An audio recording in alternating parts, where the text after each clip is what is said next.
Welcome to another edition of Voice of the Diaspora.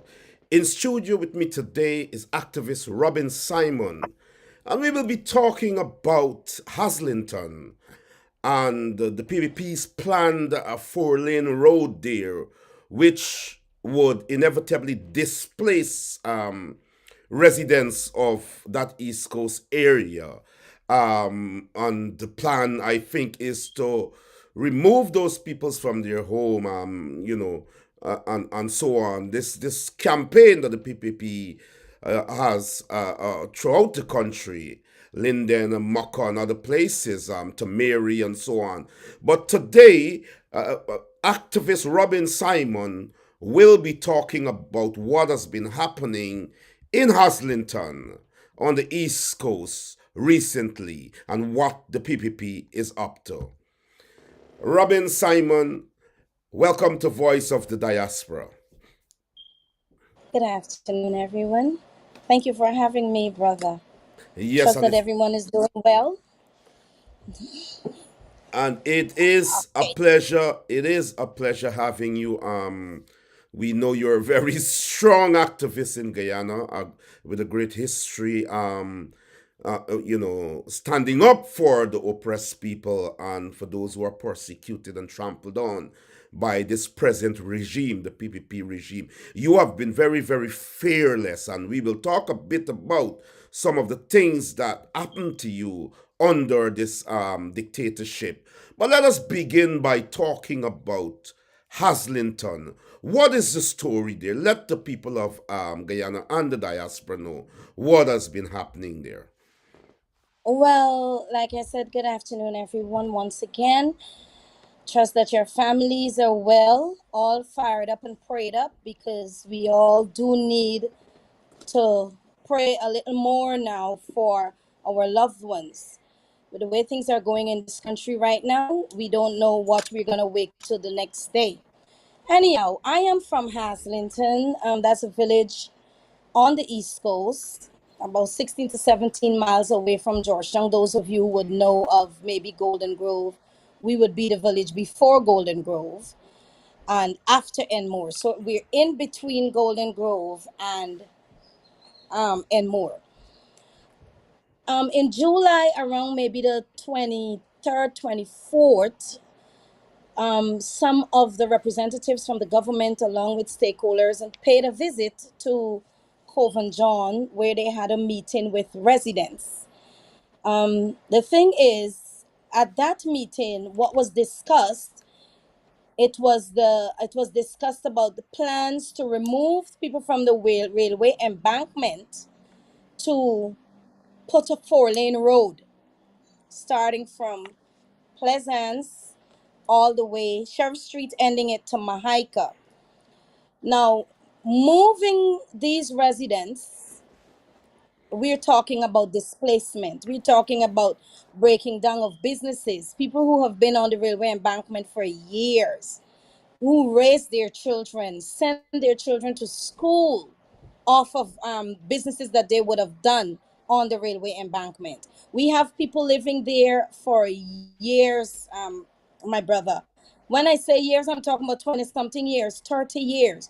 We have transport holders, people who have transport for their lands that they are trying to take, to use the land, to go into the land, the areas that they have marked to extend this road 40 feet center from the center to the north, 40 feet center to the south. It would end up in some people's kitchen. So, in other words, what they said to the residents is that all those who have transport, we are willing to compensate you.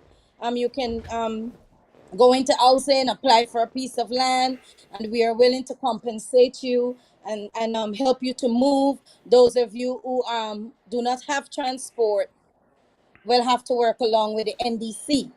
The problem I have with that is that when this government says compensate, what are they talking about? Are they willing to pay for the years or to build back these same structures that these people have been living in most of their lives, or they're just going to give them a little 5, 10 million, $8 million because they assume that is what these people's places are worth. What do we do about that?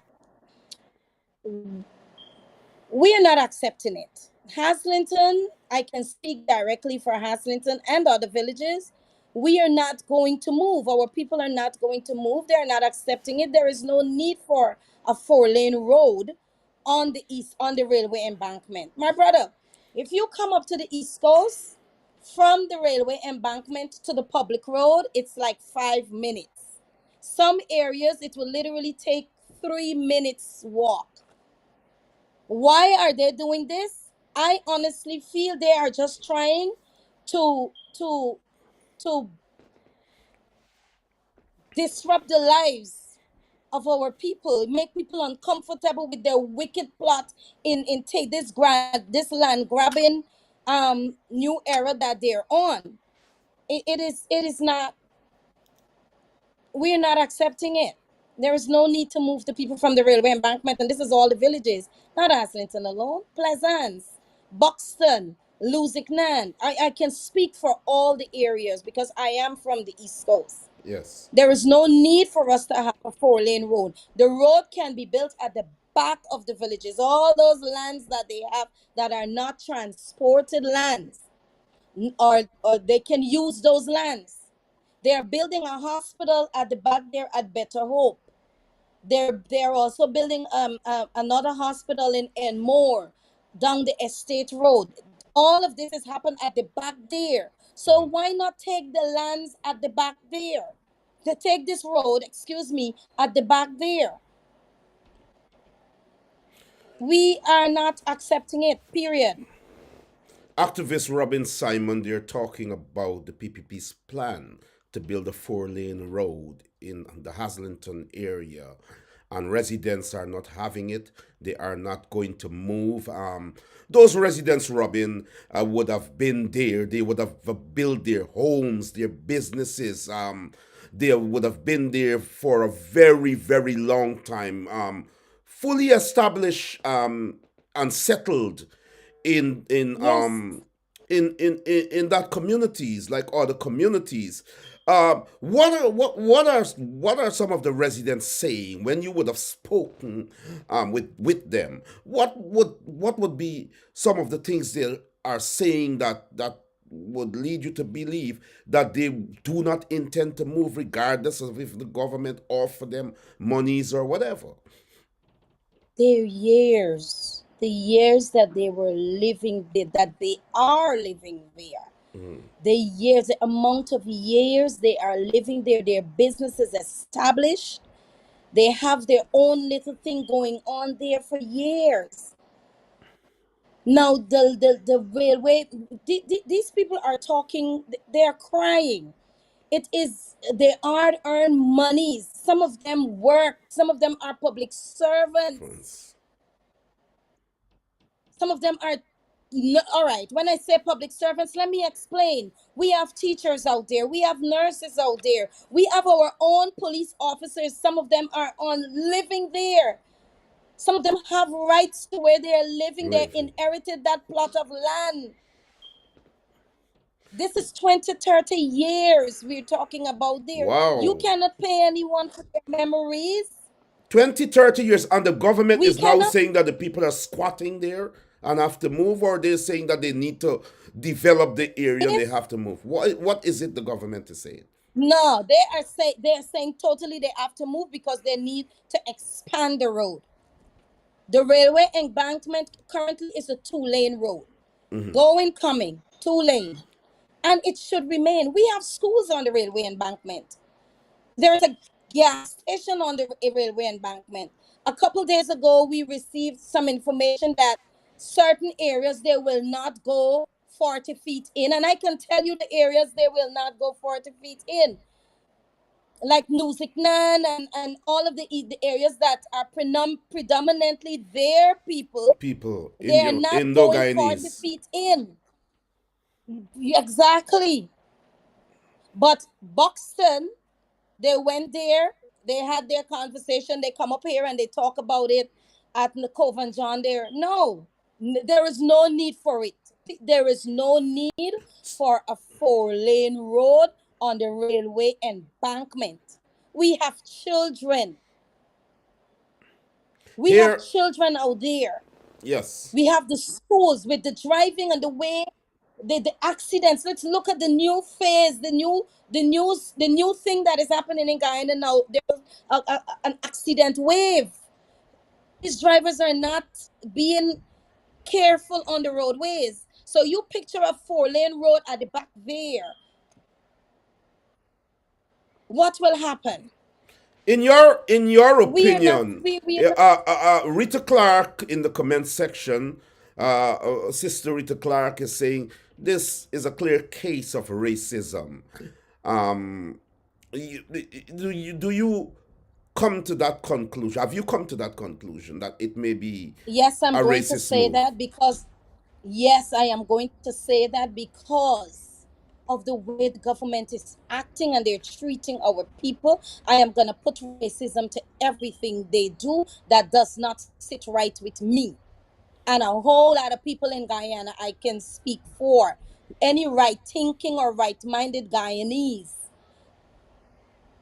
that actually can't say much more, cannot come out and talk about these things because they are afraid of victimization. I can say it because of the things that are happening to our people and even the all, in fact, all Guyanese. Some are talking and some would not say. It's not only Afro Guyanese, but we're experiencing racism the most, Most.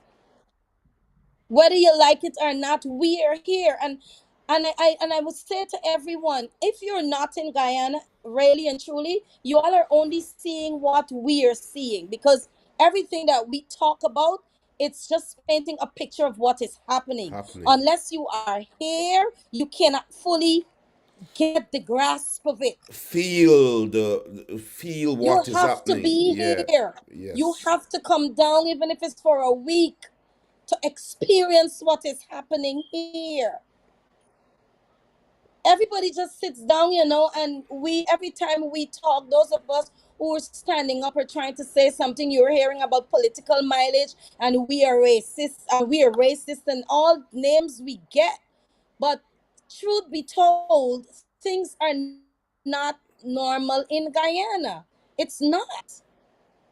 It is not. It is not normal. And them coming to, no, it's not. And then they're coming now with all of this development and infrastructure. It's not needed. Feed the people. Yes. Feed the people. It's Feed not the a, children. it's not all about infrastructure and roads. It's about No, they can't satisfying the eat that. people. It's about satisfying the They people. cannot eat it. They cannot eat it. They cannot. Let us If let they are us gonna go, go ahead. Go ahead.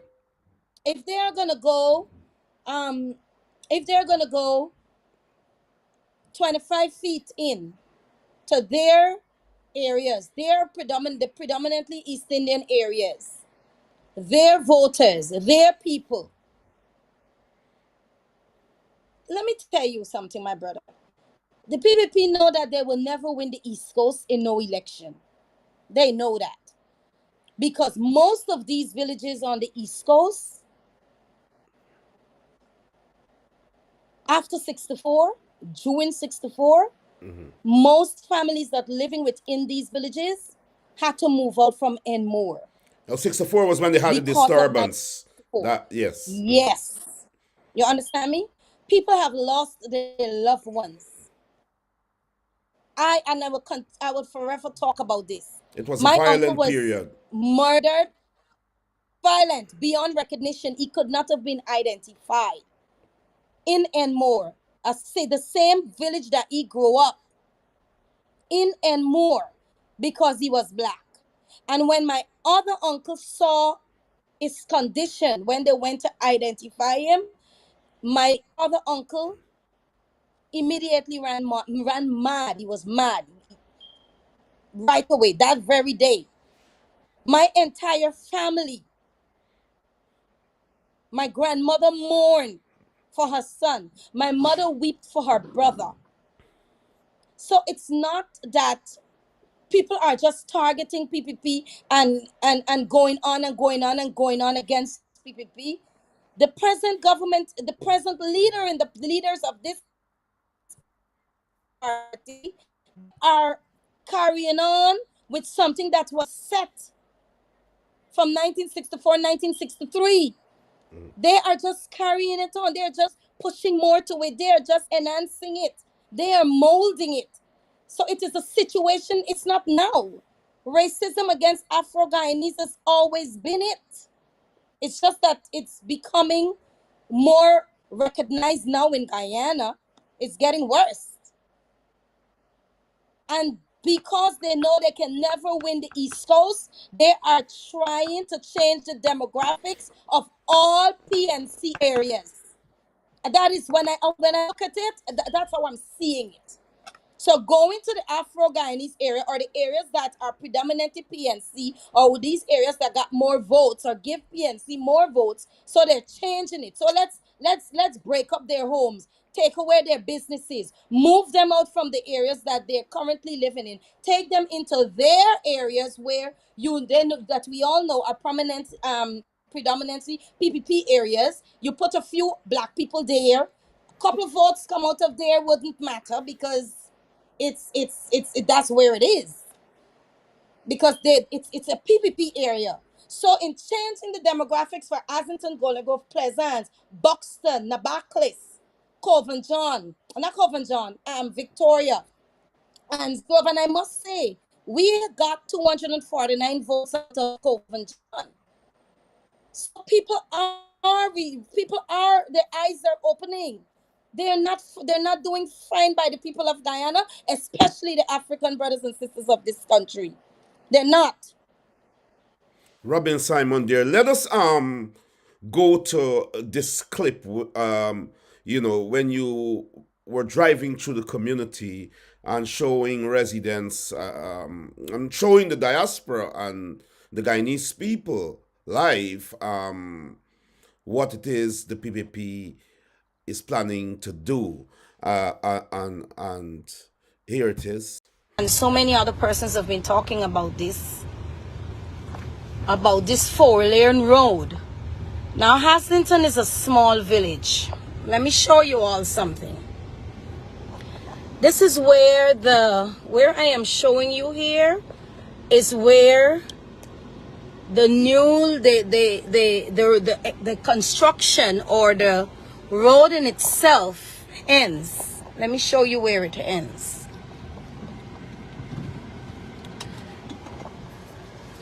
On the railway embankment, they started a road, remember, from Pleasance coming down and all of that. It so happened that the work that they were doing years ago, it ended just a little after Enmore. If y'all can see, up ahead of me there is the Enmore Estate Road. But this road ends here. That leads you into the Haslington scheme south, right?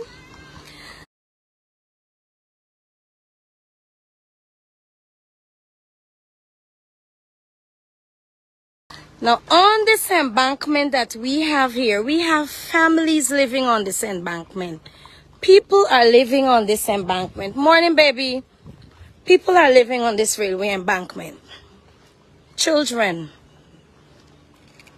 So y'all can see. People are living on this. I am. This is not an area that is not populated. It is not an area that is not developed. I'm showing you all. We have people living here. People who are now building their businesses. People who have been doing business on this railway embankment. Look, all these years, it's not a big village. So if you're gonna come into this community to bring a four-lane road on this railway embankment where they can come through, nobody is stopping them from coming with the same road that they have built all these years come down the same way. You can come straight and do this road the same way so that everybody can access the road from the top of the line. No need for a 4-lane road. No need for a 4-lane road. This government is trying to uproot the lives of our black brothers and sisters. This is black people. On this railway embankment here, it's all black people. If you find an East Indian brother or sister on this railway embankment here in Haslington, maybe it's one or two. But this railway embankment is highly populated with our African brothers and sisters. And you all come in and you all want these people to move, go into their lands, to dig. Look, it's poor people living here. These are all poor people living here. Tell me where this 4-lane road going. What's the need for this 4-lane road at this line top here, where so much black people live in, children, businesses? There, you're saying that the government is trying to uproot poor people and the people of Yes, Haslington. yes, My question to you is this: what happens yes, if the government comes in tomorrow and says their decision is to uproot the people, is to break down the homes and bulldoze stuff if the people don't want to move? What will happen?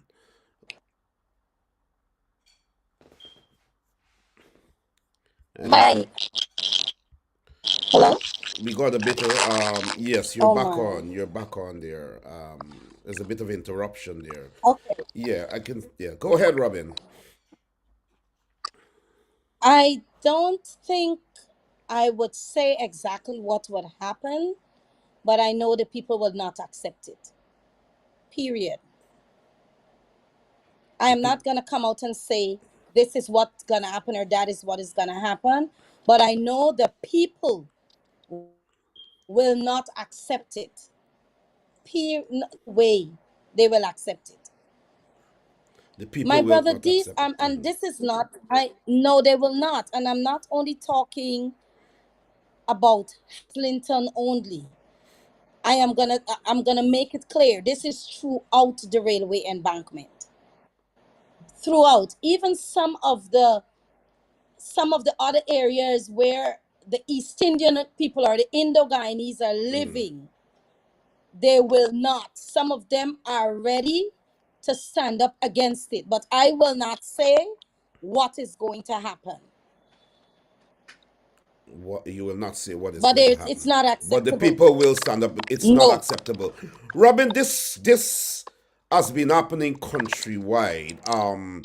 And the government's action has been brutal. In Linden, they would have bulldozed homes. In Moko, you will recall what happened in Moko. That was particularly a very horrible period when they bulldozed the Yes. homes of the people in Moko, treated the women like animals, and so on. So we saw, the world saw what was happening in those areas. At Tamari recently, very recently, the people who would have established homes and are building there, the they went and fenced the place, fence around the people's homes and businesses. Some of the homes already had their own fences and they fenced around the area, claiming that the people should move. And let me just go to this brief clip before we continue for our viewers to have an understanding of what is happening to primarily black people in various areas of the country. To Mary's where the Chelly Jagan International Airport is, Yes. and Yes. Yes. those areas will be areas that whoever occupy those areas would be situated in a way where they, as the country develops, the prices of those lands and homes and things will go up and so on. And and a lot of business will happen there when Of it comes to course. tourism and so on. And so it looks as if this government is trying to displace Africans and relocate their people to those very areas. But let us go briefly before we continue the conversation and have a look at what the people of Tamari are saying about what has happened to them. And so many other persons have been talking about this. By the authorities to place a fence around this piece of land and two no trespassing signs. To compound matters, many persons who have begun constructing permanent structures cannot access the land. On the other side, some of those who were moved to allow for the airport expansion were given permanent structures built by the then APNU AFC government. The residents were against the move and mounted a picketing exercise at the Chelijagan International Airport to get the authorities' attention. I'm having my property at the back there. They come and the fence. First thing, the bully me, Mr. Cool come and he said that he gonna relocate us. When we asked where he gonna relocate us, the land right behind where my house is. So I don't know where he relocating us, right? And they come and the fence the land. It's not that much box house what the government giving for 5 million and 7 million I building. This thing looking like what them is living. You see, this house is like what them living in. And I ain't there for take no bullyism. It ain't me. Right now I say young side try making like that says one guy and then they're looking out for young people. Where it is. I ain't see no looking out for no young people in this place. So they gotta make it right. I'll get you the piece of land. Work 18 hours a day just to make image. Talking right now.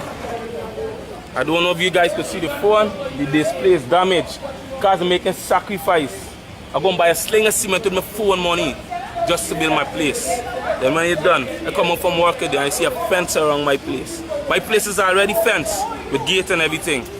My house is at perimeter beam, just for the roof go on. I see the fence around the place. When I come and see the fence around the place, I start raising question. Nobody know what's going on. Them say some people just come from the airport and fence up the place. I say, man, this bullyism. Because you're supposed to aware a man that, hey, you're coming upon the place or something. Long story short, they come, the bully us, they fence up the place. One sign get Ministry of Public Works, then one sign get airport property, no trespassing. Now, they saying this place belongs to the government. If this place belongs to the government, I want y'all do the maths. We pay tax, the police is here to serve and protect. The guy in the defense forces to defend us. Now if it's the government owned, why is there a private security farm there? A private security farm there if it's for the government. Why they couldn't bring some police or soldiers? So they're trying to make us something, but we saying no to bullyism. We're not accepting it and we're not tolerating it. We want our answers and our land now. It's like we ain't got no rights. These man trying to fight people later, but they lying doing nothing for represent people when they're supposed to do something for us. The police who can't deal with land matter when you can report it and it's a private matter. Yet still they're coming and involved in a private matter with the airport authority. You understand me? So it's like we as law-abiding citizens of Guyana, we ain't got no rights, buddy. We can't do nothing to defend ourselves or represent ourselves because if something wrong, we're supposed to go to the police and report. When I go to the station for make a report that these man fencing me foundation, the police tell me, hey, this government, they can't do nothing. Send me out the station. These houses were constructed during the reign of the coalition, right? These were some of the people that was relocated. That was from the close proximity of the runaway, where there was carrying out the project, right? It even have some more houses around on the other block, right? So it's so heartrending, man. You know, we people, we just need a place. We need to be free. We need a place where we can live, raise our children. Former ministers Annette Ferguson and Simona Brooms were on the ground looking at the situation. Ferguson feels the authorities need to engage the people. The airport is currently saying that these lands belong to them. You cannot look, these people started to build. Look, these people have started to construct. Now you have fenced off the entire perimeter of this land you claim to be the property of Public Works. I would want the minister, the sitting minister, Bishop Gwan Ejil, to show to the public and to the residents of Tamari North. The list in the name of the Ministry of Public Works or whatever other legal documents that they would have to this land. These are Guyanese, and we cannot be treating Guyanese like this. Broom said she was touched upon hearing what was taking place. She noted that most of the houses that are under construction are young professionals. Definitely concerned. I'm upset. I'm upset. Anything that affects people affects me, Guyanese people, that is. And what is more troubling is when it affects young people. The residents are in for the long haul and positive that millions of dollars were spent to build their homes. Robin Simon here on Voice of the Diaspora. I've just shown a clip. It was quite lengthy there, but it shows women are standing up in Guyana, and women are standing up. You are one of those women that has been standing up, and you would have been persecuted by this government. Of course, you spoke to us about the history of persecution, murder also, of your uncle during the 63-64 disturbances in Guyana, which was somewhat of a kind of race war at that time. You know, and your family would have suffered, and you standing up courageously today, fearlessly, would have suffered also. You were arrested and charged charged with acts of terrorism. When there was that protest outside Ataman Ripo's market, they put out a wanted bulletin for you. I don't know. So you seem to have been a target.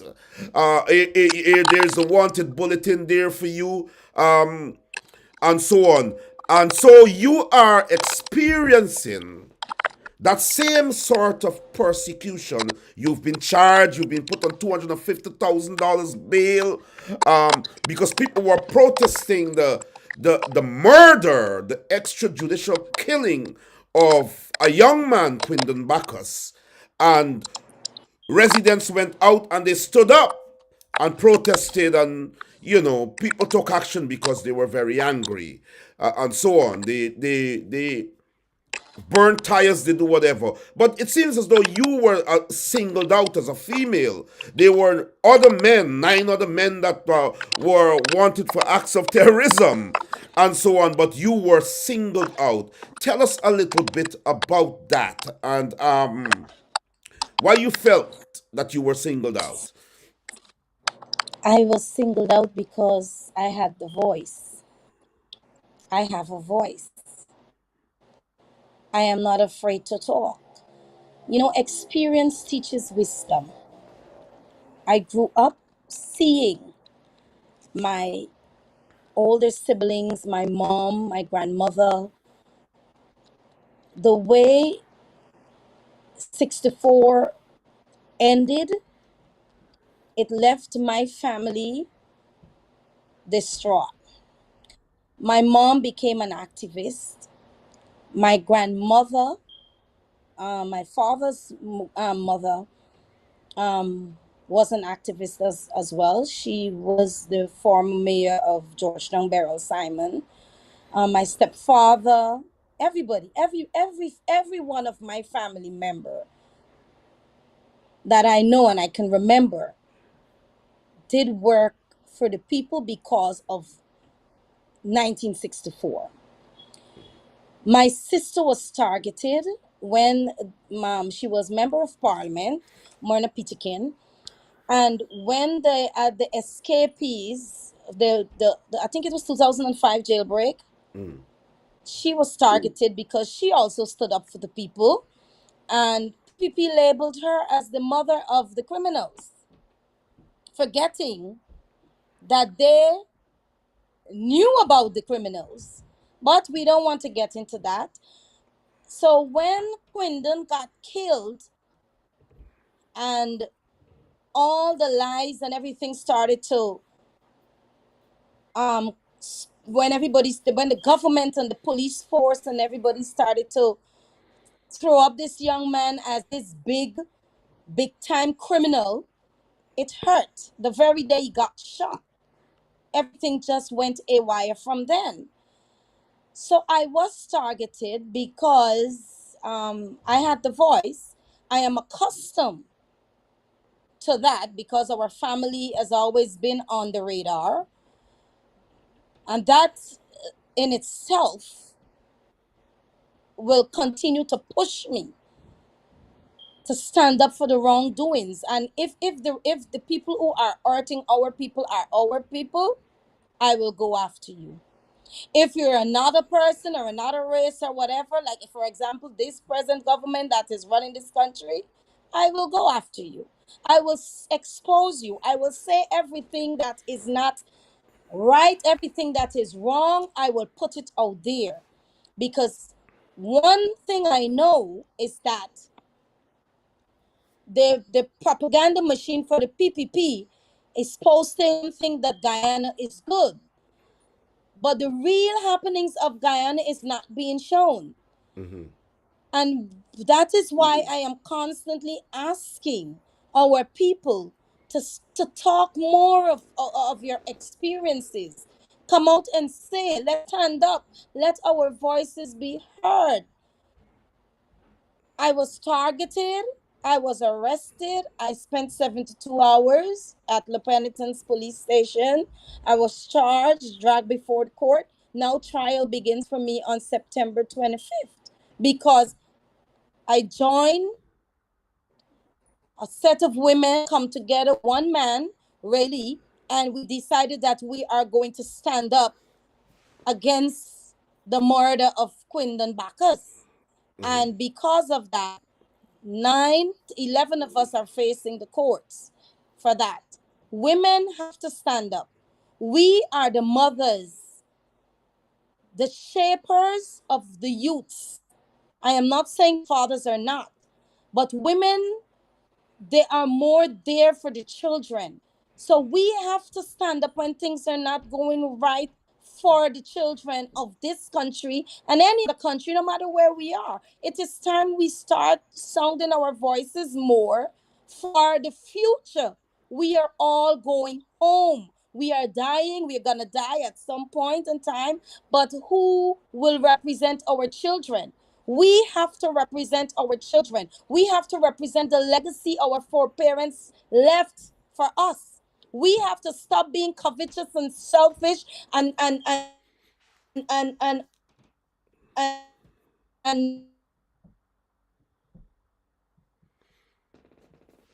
think we're getting some a bit. that has been started since 1963, 64. They're just continuing with their madness against the people of Guyana, especially the Afro-Guyanese people of this country. It is time we stop this. It is time we stop this. Yes, they're holding a lot of things against African Guyanese, and you mentioned the 2002 jailbreak. It wasn't. I don't think it was in 2005. I think it was 2002. Everything. And you said you're saying that your trial begins in September of this. We've just lost Robin there. Hopefully, she calls in. She calls back in, and we're talking about governments move to build a 4-lane road in Haslington on the East Coast, and residents are against it. They have been settled there for decades. They have their families, they have their permanent homes there, and their businesses, and so on. And they are settled in that community in Haslington, and so the government wants to build a 4-lane road, and so they want the people to relocate, but the people will not do that. And we have here activist Robin Simon, who is from Haslington, talking to us about that. Robin, you did you say that your trial, this acts of terrorism trial, will begin in September this year? Yes, September 25th, the case, our trial begins. September 25th. September Yes, 25th. Okay. And yes. so, look, we will be standing with you. And of course, we know that this government fears you. We know that for a fact. And they will do whatever is necessary. We can't trust this government because they go beyond trying to scare people. Because when they use their scare tactics and they realize that people are not intimidated by that, they would want to take people's lives and so on. And we know that the PPP government has a history. Under the government, there's a history of extrajudicial murders and so on. Um, Allegedly by people who are associated with the government and form a part, a repressive arm of the Guyana police force and so on, repressive arms and so on. Look, Robin, tell us in closing. We see women standing up. We see yourself. We see Brooms. We see Ferguson and others standing up. It seems as if these targeted areas are opposition constituencies. The PNCR constituencies. Are you satisfied with the response of our party? And I want to say our party.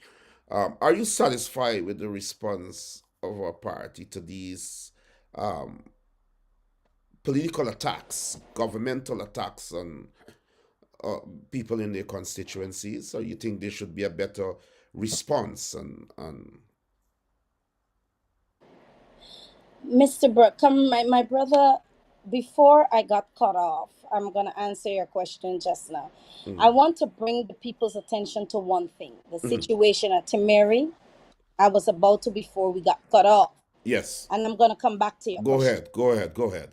Everything, anything and everything that was done for the people of this country under the coalition government back then, the PPP is making sure they destroy it. Everything. So the people at Timeri who are standing up, I am proud of them and I'm supporting their struggle. I want them to continue it because all of Guyana needs to stand up. You remember the school buses for the kids? Kids, yes. That is no more. Remember the boat, the breakfast. Most of the things that the coalition did for the people of this country that would have benefited, and that benefited all Guyanese, the PPP government, they are finding a way to destroy it all. And we should not encourage that. Now, to your question, if I think now, yes, The current I am dead opposition. PNC. That ain't that I am dead PNC. That is not gonna change. I am too. Do I feel that more should be done? Yes, I do, but I cannot blame them because of two reasons. My first reason is this. You cannot wait for the leader of no party to tell you to stand up for what is right. And the way things are going in this country, the minute you say something, you're being labeled and locked up and charged. You cannot.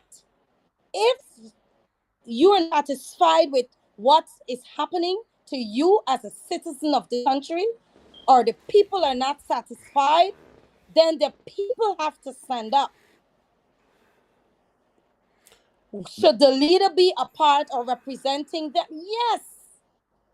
But it takes the people to stand up for what they think is right. Let me give you an example. We stood up for Quindon Bacchus. the president or nobody from within the government came to us. We did not go to the leader and say, comrade leader, Quindon was killed. What should we do? We did not wait for that. We stood up. We demanded justice for Quindon.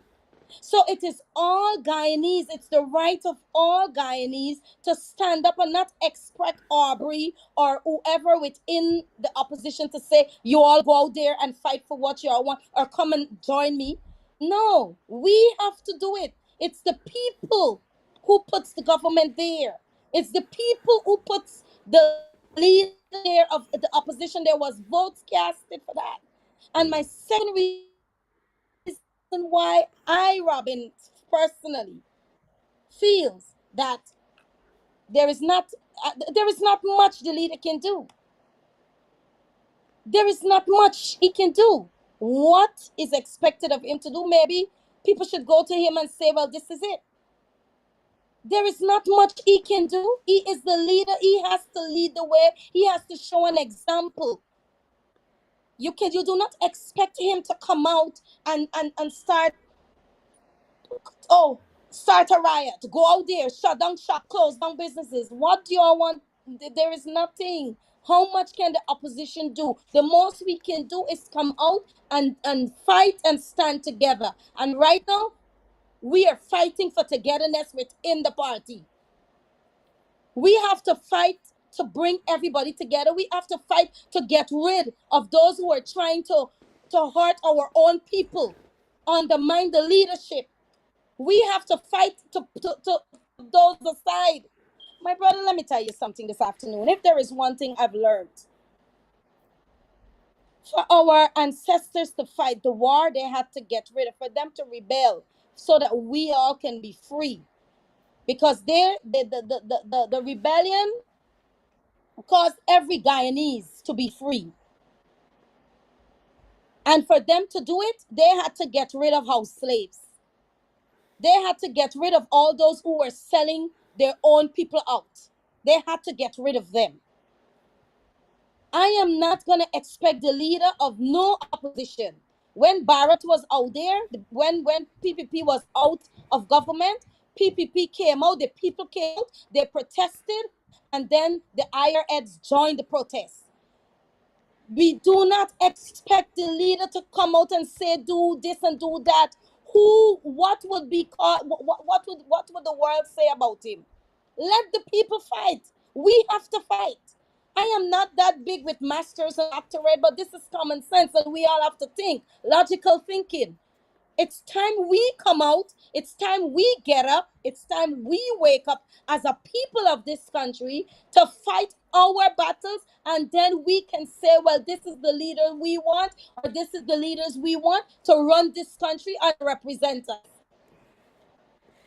Nobody needs to be educated to understand that. It's logical. No leader is going to tell you that. Your opinion has to be respected. I did say the opposition. I didn't mention the leader, but now you're touching on the leader. No. I mentioned the leader. No, and I understand that. I understand. Happening. But let me just add this. The fact that you now mention the leader and what is expected and what is not expected, we have to look at the facts. And the facts are most of the opposition leaders stood up to the PPP when things got out of hand. When we look at Robert Corbyn managed to put together, inspire a coalition, you understand, that eventually removed the PPP. Desmond Hoyt, at a point when the PPP became so rabid that they were unbearable, Desmond Hoyt said enough was enough. And he said, I have to stand with the people and make this nation ungovernable. And he led the widespread, he led countrywide protests. Let me just make this point before you go. Exactly. So leaders were standing up. When the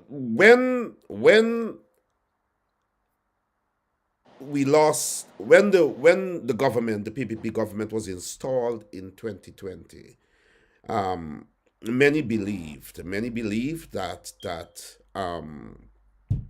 it was time to find a leader who will stand up to the PPP, who will lead the people because they knew what would come.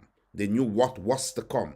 They knew that the PPP would have been 10 times worse than the period under Barajagi. You talk about 2002 jailbreak. You talk about, we talk about the troubles. We call it the troubles, Yes. and so on. But hold on a minute. And so Aubrey Norton, the leader of the opposition, came out of an expectation that the leaders that we had, including the leader of the opposition, Joseph Harmon, and others, were not cut from that cloth that will be able to stand up to what was to come. To what was to come. And therefore, a leader had to be sought after, that in the event that the persecution gets out of hand, that in the event that the trampling of the rights of the people would become profound, that extrajudicial killings and persecution of black people and so on, that we have to have a leader that will rise to that occasion. And there was a consensus that Aubrey Norton is that leader. And Aubrey Norton, when he was running for the leadership, gave this nation and our constituencies the promise that he is that person that will confront the PPP. That was a promise he made going if he got the leadership. This is not a made up Right. thing. Hold on. And so people have an expect, because when people say we need a leader, because there has been a history where leaders stand with the people. The people go out there, you understand, and when the persecution becomes terrible and they're being shot down, they're doing whatever, the opposition party and the opposition leader has to take a stand with the people. That is the only way the international community will fly in. That is the only way people will look up. If people are left to their own device to go out there and stand up, and the PPP shoots them down and so on, nothing comes out of it.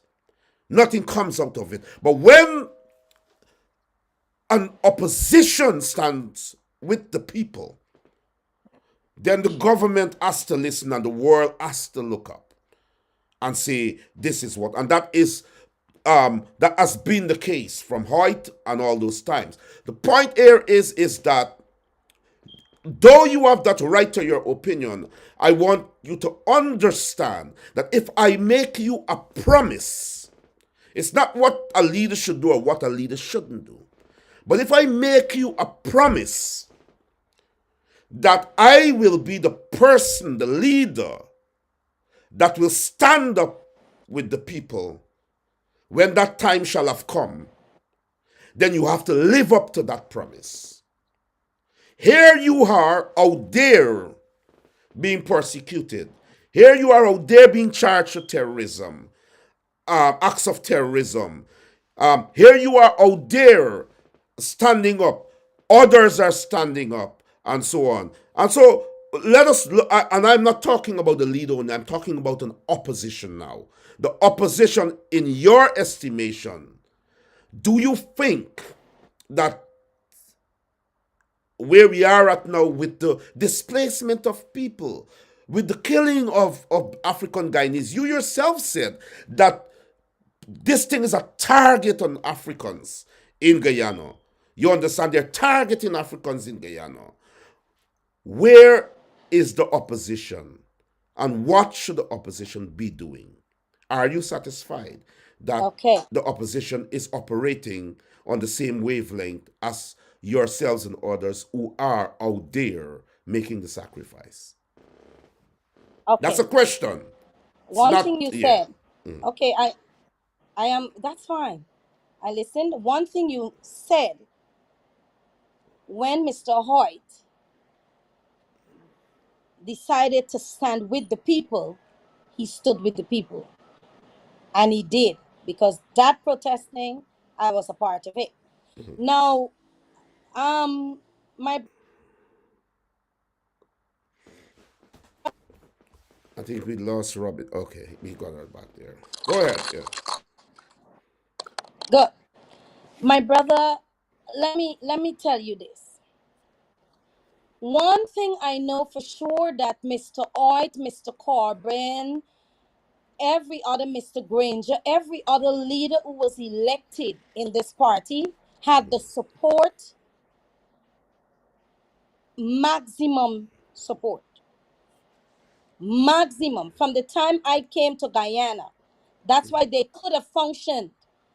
They could have done all these things.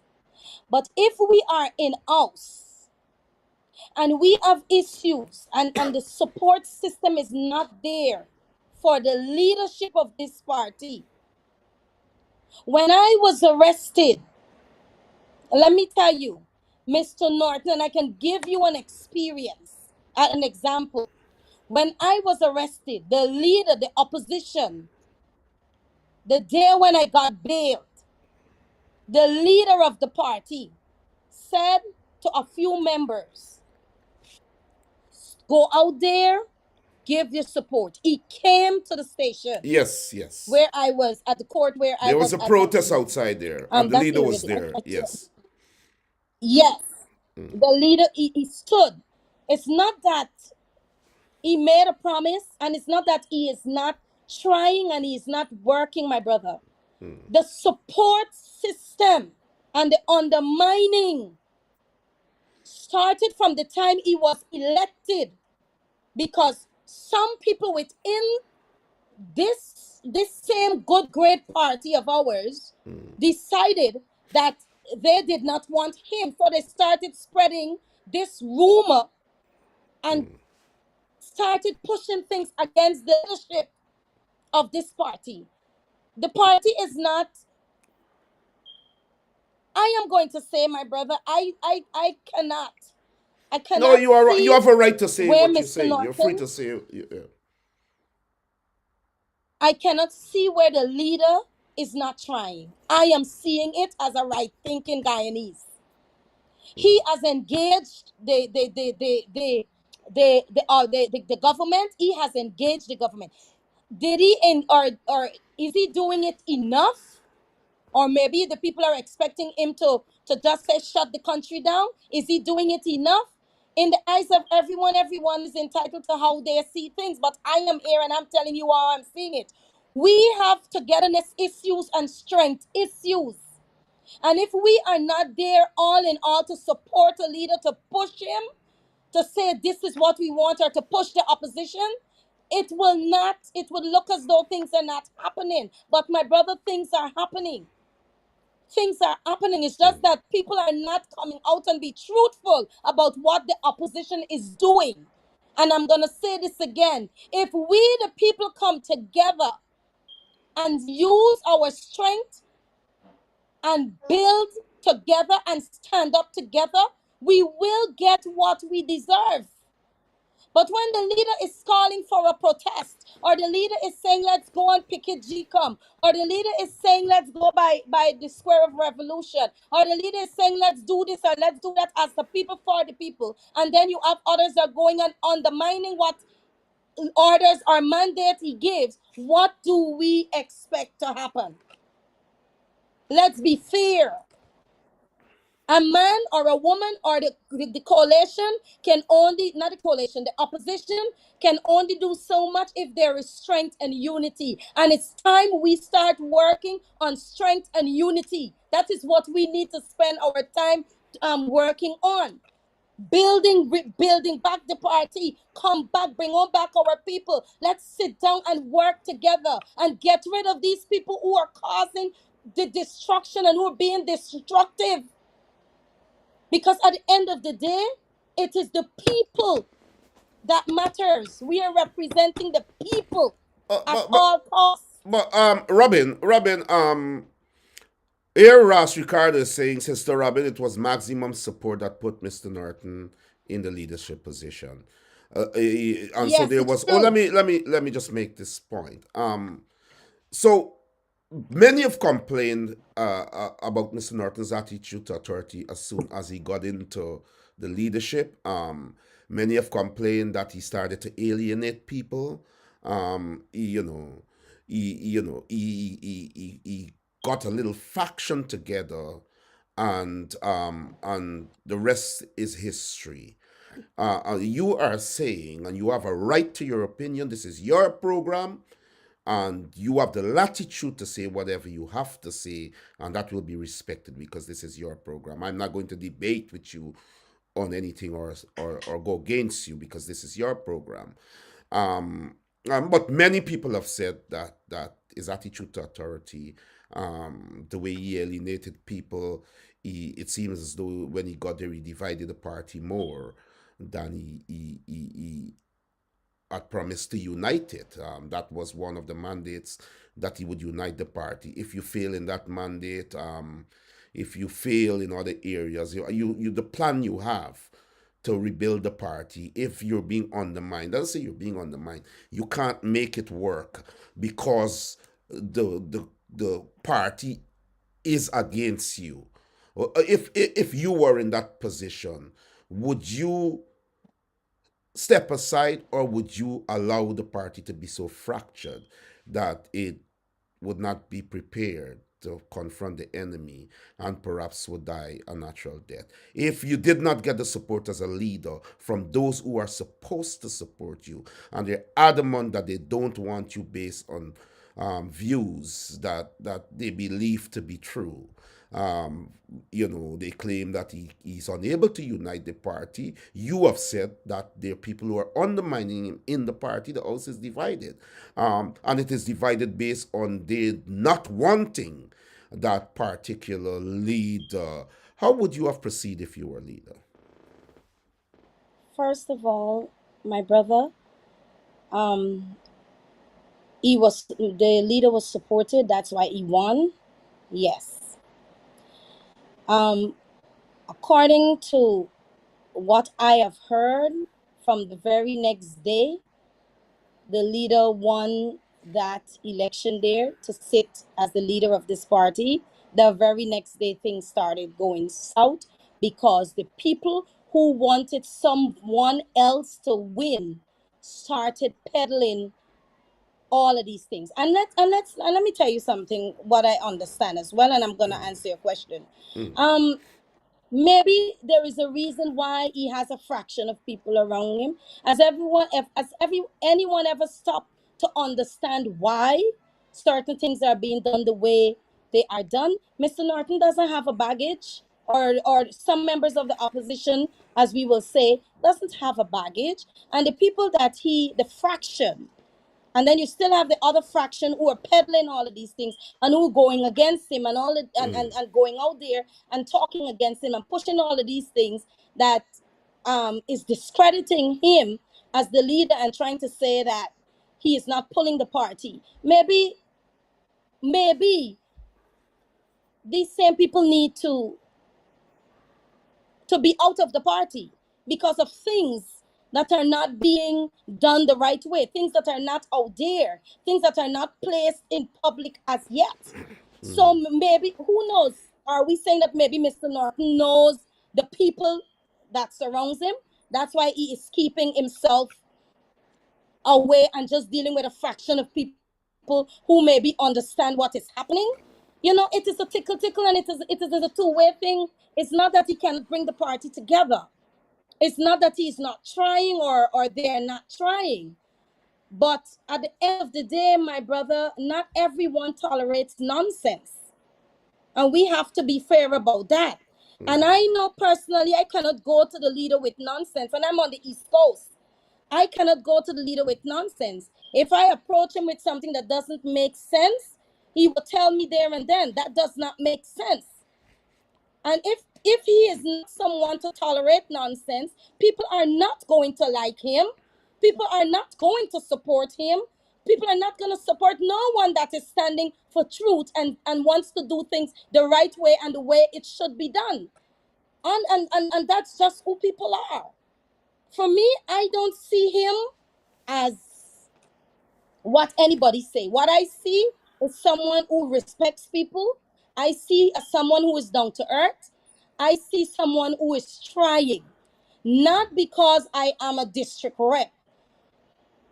I am praising Mr. Norton. When I gave birth to my daughter, who is now 25 years old, Mr. Norton was working somewhere, and we were not getting a taxi to come up to the East Coast. And he left his job to bring me, when I was discharged, home.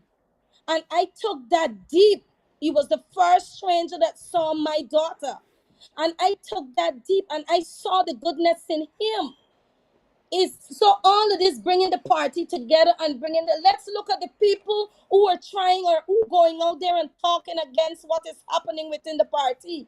Let's look at them. Let's look at who they are. What have they done? What are some of the things can we say they did for the people, for this of Guyana, the people they represented while they were in part. He was never a parliamentarian. He never. This is the first time for him. Let's give him a chance. Yeah, Yes, he was but, nominated, and but we all, let me just finish this.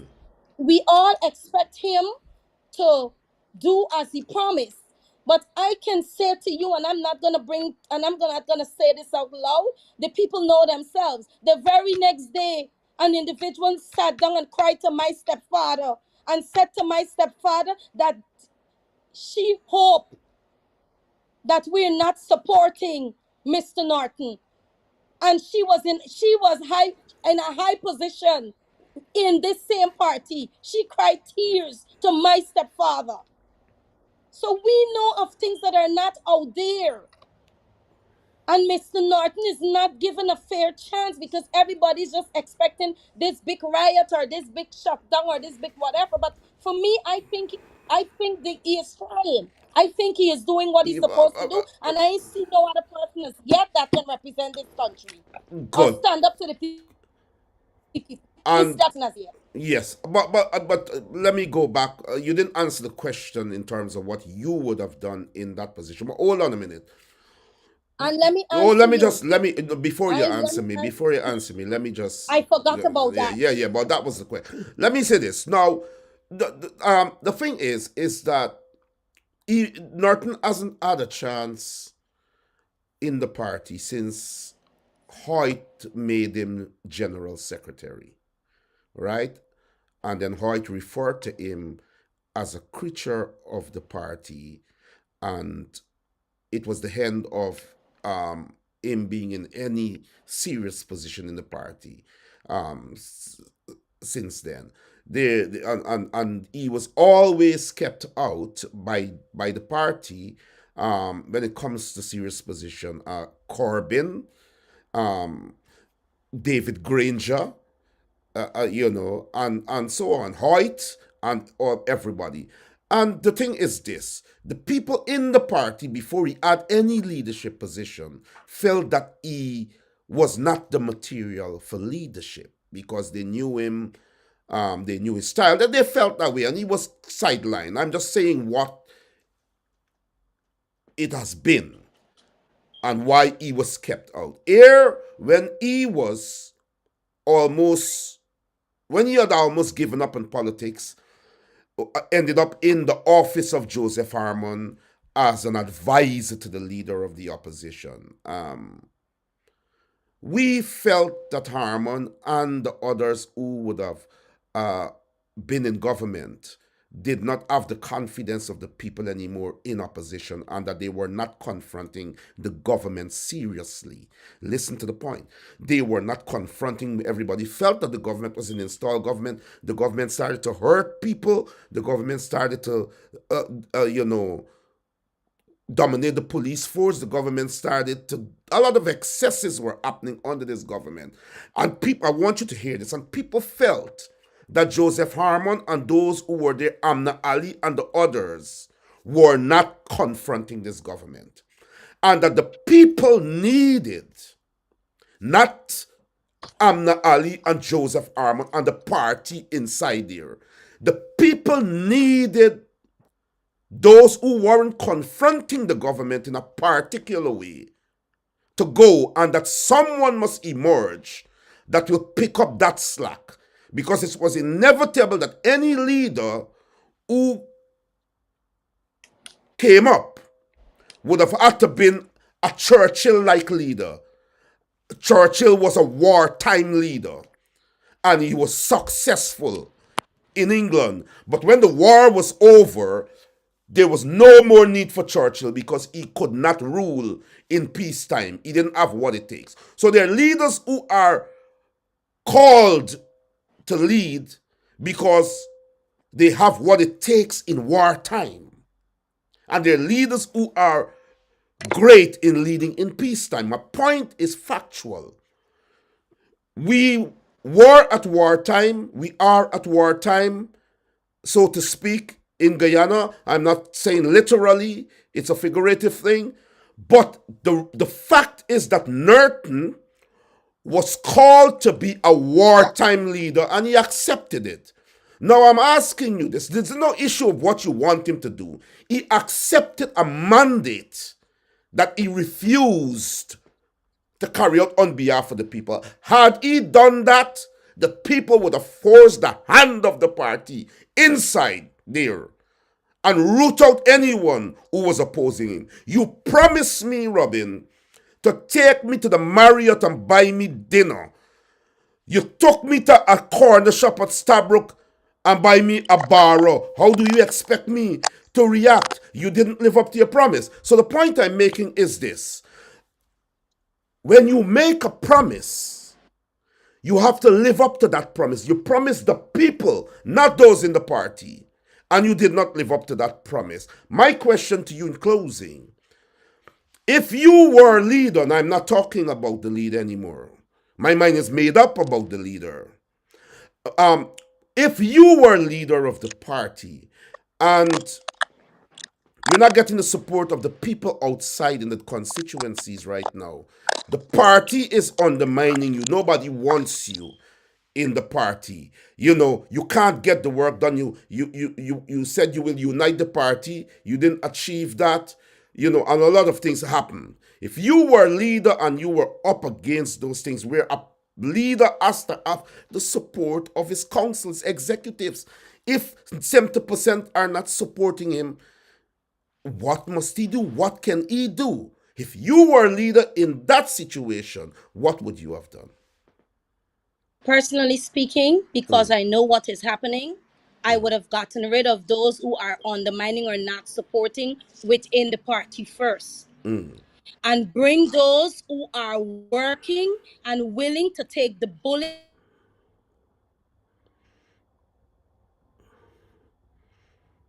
for or regardless. I know that Mr. Norton, the people elected the executive there just as they elected Norton. So the people there with Norton, we've lost Robin there. The people there with the leader are people who are elected. You can't just get up and get rid of those people like that. You understand? Robin Simon here. We have dealt with the Haslington situation, and we are now wrapping up talking about our party, what is happening in our party, and how we should deal with what is happening and the craft a way forward. Sister Robin Simon, very outspoken. I respect her position. I respect her stand. I have always respected her, and I continue to respect Sister Robin Simon, and I respect completely our position on our defense of the leader. I completely respect my sister. She's outspoken. She's taken a side. She's taken a position, and respect due must be given to that. But I would look forward to you answering them. Now, the people that are there were elected by the people, just like Mr. Norton were elected. So the people repose confidence in those people who are the executives of the party. They say, we want Norton to be leader, but we want this person to be deputy leader. We want this person to be general secretary. And so the people chose, and the members chose who they wanted to. So you're saying if you were leader, you would have gotten rid of those people that the people chose. I got cut off. I don't know if you're hearing me now. I'm hearing you clearly. I'm hearing you clearly. Yes, I'm hearing you clearly. I got cut off just now when I was making my point. If I, Robin Simon, was the leader of this great party, what I would have done was to start working on getting rid of all those who are causing the party grief, all those who are making matters hard for me to do what I have to do, because I am an individual. I cannot stand foolishness. Me as an individual, even within my home, within my family circle, I do not accept certain things, and I pull myself away from all those who cause me grief. And I do what I have to do. And if I have a vision, as a leader, you have to have a vision. And your vision is important. And if the leader's vision, and if my vision is to make our people respected wherever they are, wherever we go in this country, and people are not standing with me, I, Robin, will get rid of those who are against me, because you're making it hard for me to function. Because if I'm going to give a directive, I don't have to beg you as a leader to do what you're supposed to do. If I say do this, you're supposed to do it. If I say carry out this, you're supposed to do it. So I am the leader. you I was approve of Mr. nominated for a Jagdio's reason. style of leadership? Do you approve of Mr. Jagdio's Mr. style? Brown, my brother, my brother, the PPP stands for what they stand for. A whole lot of people in an agreement within that party for Ali being the president, but they accepted. Nobody is perfect. It takes time for people to grow into things. No, but You Jagdio have to give decided. people No, a no, no. chance. You're missing my point, and you Man, I let's am stay going true. to Mr. Hold on. Brown. Mr. Ali, a Brown, lot of you're people my don't want friend. Ali. No, no. We are having a discussion. I'll let you speak. A lot of people Well, let didn't me want Ali there. finish. But Mr. Jagdio decides what happens. He decides who goes and who stays. My question, do you agree with his style of leadership? That's all I'm asking you, yes or no? I don't agree with it. I do not Then, agree with nothing when it comes to the PPP. Just let me finish. no, I talk But the about, go ahead, go PPP, ahead. I do not agree with Jagdio. I do not agree with anything that comes out of the PPP, period. But you know what? The PPP accept whatever their leaders do. Their people, their followers, they support their leaders regardless of how they are. If Jagdio said run to Ali, Ali got to run. But not us as a people. Not us. So you believe We that that do should be what we want. that's the way a leader should be. That make dictatorial, say what must be done, and people have to do it, and so on. So I get that point, and we don't need to continue on that point. You actually are saying, in other words, that you chose a certain type of leadership, and that type of leadership could be that autocratic sort of leadership, and I have to respect that position.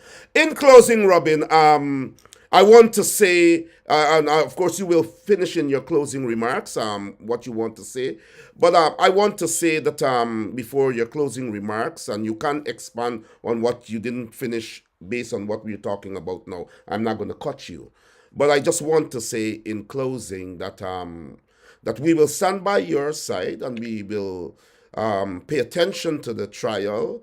And you can, and I want to say to the diaspora and all those who are watching, that we have to stand up with you and ensure that the PPP does not,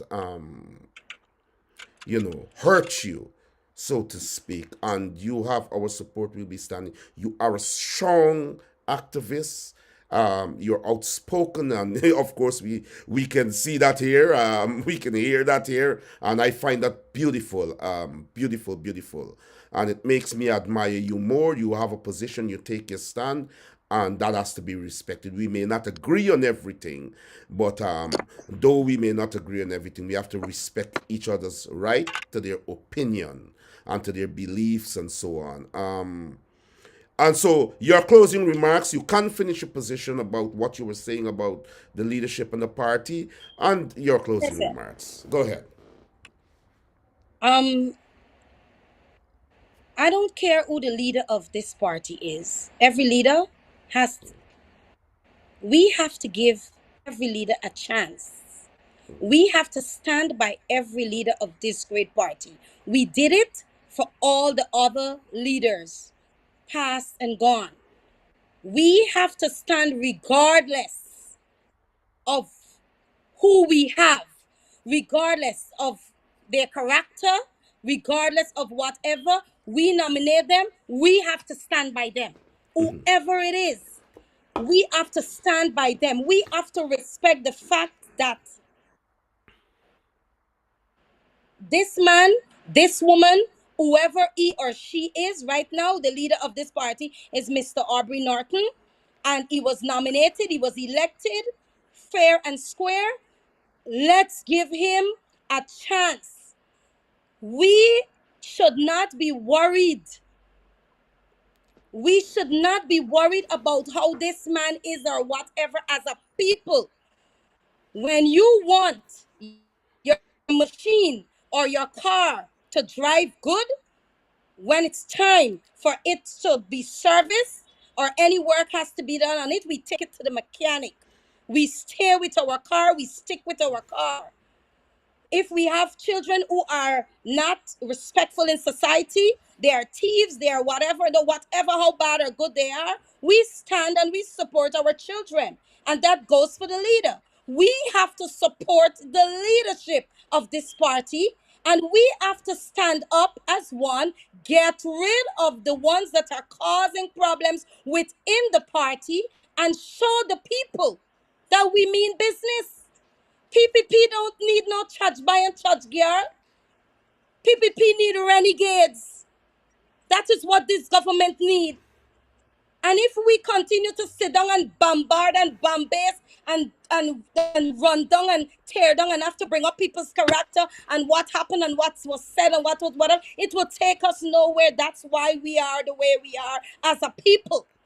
So any right-thinking Guyanese, wherever you are, it's time you start supporting what we have until things can change. Congress is coming, and that is when we will all have our opportunity to decide on what we want. As it is now, we stand with what we have, and I we agree with should that. stand But you with think what there we will be have. Congress? You think there will be Congress in December? Whenever the leader calls Congress, we have the opportunity to do what we want to do as a people.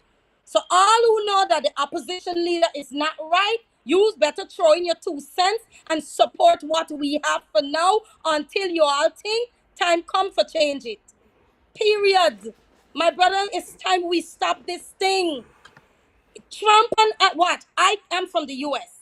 Trump and got no character, but Trump became the president.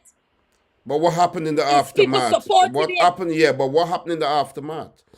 The country But was on the still, I verge of am talking about destruction. when he was elected, my brother. My brother, I am talking about when he was elected. Whatever came out after, he was still supported. And on to this day, Trump is still being supported by By people who put racist their right trust in wings him. and by evil Exactly. people. Yeah. And that Like is Mr. Jagdio is Mr. supported by Brown. evil people. And so yeah, I'm Mr. hearing Brown, you. I'm hearing you. PPP supports whatever they have. But they support evil. That's why the country is Despite being whatever, destroyed. I But showed that's this why man the the country is light. being destroyed. That's why the country is being destroyed. And Because people so what supporting a makes our leader leader that is different? wicked. Well, our leader, let's give our leader a chance. Yeah, but I'm You not give him, arguing let's that. give him I'm a just chance. saying I'm just saying Let's give something. him a chance. Robin, your point is Let's well give made. him I hear where you stand, and a chance. I respect where you stand. You have my support in everything you do. I don't have to agree with everything you say, but I respect your right Good. to say it. But hold on, And hold on, I hold on. respect that as well. And so there's no love lost, and I wouldn't get uncool with you and so on. But I am saying that before, Lolan, I'm saying that the head cannot function without a body, and the body cannot function without the head. Here we have a situation in the opposition where the body does not want to function with the head. and it is not Hold Mr. on, Norton's fault. let me. But no, It I'm is not. not No, Mr. no. Norton's fault.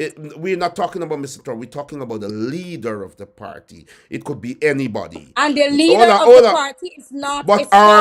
Armand We had have a problem. Armand had a united force in the party behind him, and we removed Harmon. Harmon had the support of the whole party, and the people removed Harmon for Norton. What are you saying to me? Exactly. So That it wait was a until united party. Congress Okay, come again.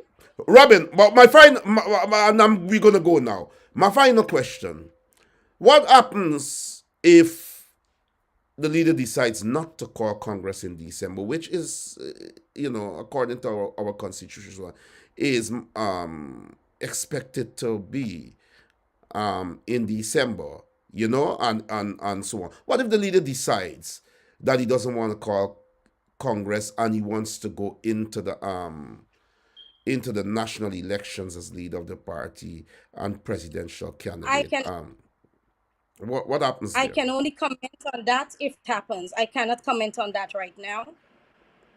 I Oh, cannot you because I can. don't know what I can say for sure. No, I didn't ask you to say If he anything for sure. decides to I call said, Congress, yeah. If I have just asked you a hypothetical question. I'm and not I'm saying gonna that the and leader is just not let me going to do finish, that, my brother. or I'm not saying the leader is going to do it. He's not going to. I'm saying that what happens if the leader decides to do that? In your view, what happens? How would you see it?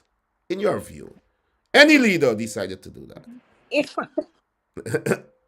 well, my dear, I cannot answer that question, Okay, and I would not attempt to. Robin Simon here on Voice of the Diaspora. We'll have to bring you back. We have to. I really love this, and I have to reiterate how much I admire you and how much I believe in your work on the ground as an activist and as a strong Guyanese woman who has been standing up for people. And I want to say to the diaspora, and I want to say to the Guyanese people that your trial begins in late September. And I am calling on people to pay keen attention to it and to give you whatever support you need, and the solidarity that you need. And I call on the people of Guyana or constituencies and so on to stand with you. Robin Simon here on Voice of the Diaspora. 2 minutes to wrap up and then we call it. Okay, to my fellow brothers and sisters, all right thinking Guyanese, we are at a crucial time. We are at a time where the PPP they're trying to get away with a lot of things. And I am saying to you all, it's time we stand up and embrace the leadership of this party, embrace each other, give each other strength and support so that we can defeat and win this next election. Because I am tired of constantly helping my people out there. Things are not getting better for the poor people or the working class poor people of Guyana. Things are not getting better. And if we continue to tear each other down, it's not going to make matters better it's not going to make anything good for us. But those of us who are on the other side and trying to still show like you are with us, it's better you step out and support the other side. Whatever you No, want Denise, as a no, Denise. people, I do not want Mr. Harmon. Sorry. A comment came in saying that I'm a Harmon supporter. No, I'm not a Harmon supporter. Go ahead, finish, Robin. my fellow brothers and sisters, just let's come together and stand up.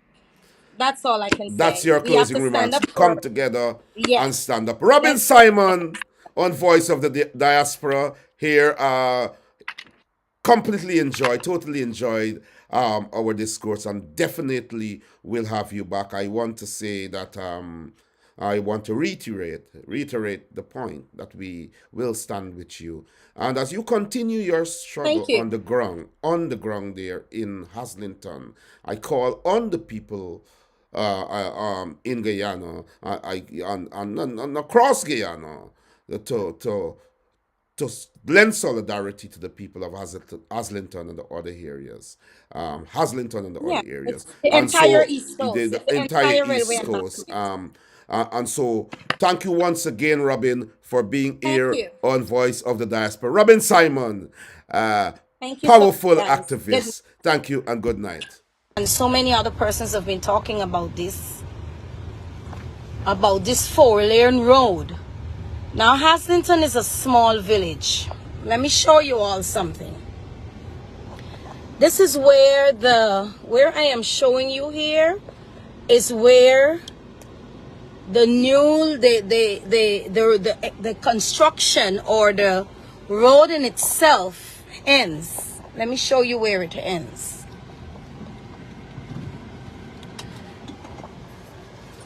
On I am. This is not an area that is not populated. It is not an area that is not developed. I'm showing you all. We have people living here. People who are now building their businesses. People who have been doing business on this railway embankment. Look, all these years. It's not a big village.